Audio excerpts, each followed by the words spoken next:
सत्ता नसताना सेवा करता येते हे आपण कसे सिद्ध केले? सत्ता नसताना सेवा करता येते म्हणजे मी माझ्या प्रभागामधनं पहिल्यापासूनच म्हणजे सामाजिक कार्य करत आली.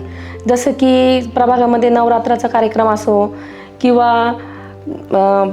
6 डिसेंबर असो किंवा मग 14 एप्रिल असो, अशा सर्व कार्यक्रम आम्ही घेत गेलेलो आहे. प्रभागामध्ये सर्व प्रकारचे लोक राहतात, पण त्या सर्व प्रकारच्या लोकांमध्ये मिळून मिसळून कसं राहता येईल किंवा प्रभागामध्ये कसं कार्य करता येईल ते मी म्हणजे पहिल्यापासून समाजकार्य करत गेलेली आहे. प्रत्येक आमच्या प्रभागामध्ये कार्यक्रम होतात, म्हणजे रामनवमीचा कार्यक्रम होतो, आमच्या इथे दत्त जयंतीचा कार्यक्रम होतो, आमच्या इथे भरपूर असे जे आहेत की मंदिरामध्ये असो किंवा इतरही क्षेत्रामध्ये म्हणजे भरपूर जे कार्यक्रम आहेत ते मी घेत गेलेली आहे पहिल्यापासनं.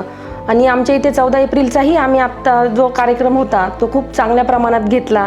म्हणजे आणि 6 डिसेंबरचाही आता जो कार्यक्रम होता तोही आम्ही छान प्रमाणामध्ये तिथे घेतला आणि भरपूर लोकांचा प्रतिसाद होता.